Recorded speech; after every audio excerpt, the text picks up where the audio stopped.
In this problem, a researcher is studying public opinion about proposed changes to Social Security. What proportion of adults agree with the change or not. And the way they're going to start this is by taking a random sample of 25 adults.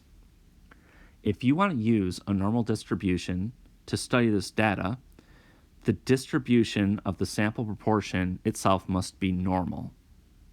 So the idea is, if you choose 25 people for your sample, is that enough to ensure that the distribution of the sample proportion is itself normal?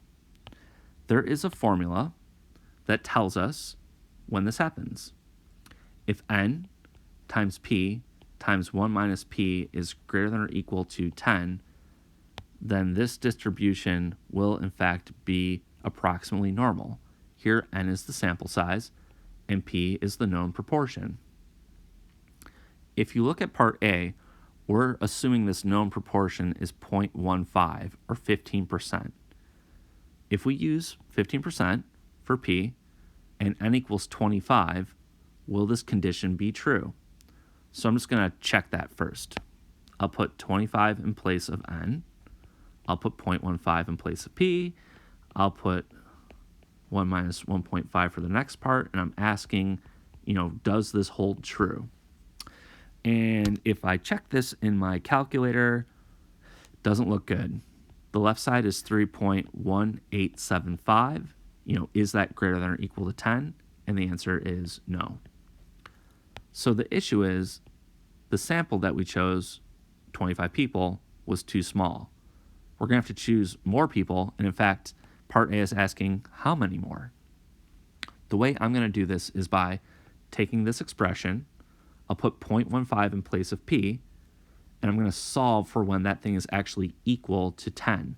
What value of n makes the left side equal 10? So let's write that out as an equation. So that would be n times 0.15 times 1 minus 0.15. When does that actually equal 10? And whatever that value is for n, you have to choose that value or something bigger. This is a pretty simple equation. I'll simplify this thing here. So this is really n times 0.15 times 0.85 is equal to 10. So 0.15 times 0.85. Okay, this is n times 0.1275. I'm now going to divide both sides by this number. So I'll divide this to both sides of my expression. And doing this in a calculator, 10 divided by 0.1275. Okay, I get n is equal to 78.43, and the decimal goes on. If we're talking about individuals, you can't choose a decimal amount of people. So I'm going to round this up to 79. That's the first time this expression will be greater than 10. And we're starting with 25 people, which wasn't enough. Part A is saying, well, we'll take away 25 from 79. That's how many more people that we'll need for the proportion sample distribution to be normal.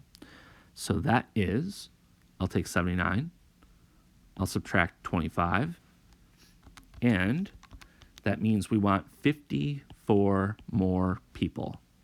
So this is going to be the answer for part A, 54. If we look at part B, it's almost identical. We're just assuming that p takes on a different value. It'll be 0.2, and we'll solve for n and do the same thing. So let's write that out. For part B, we want to know n. I know that p is equal to 0.2. When is this expression true? So we have n times 0.2 times 0.8. 0.2 times 0.8 is equal to 0.16. And I'm going to divide both sides by 0.16.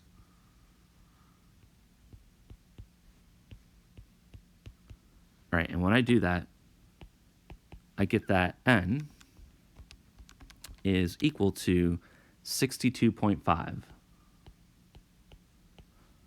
But really, we have to round that up to 63 people. I'll take 63. I'll subtract 25. And this gives me the answer that I'm looking for, which is 38 individuals. So this would be the answer for part B.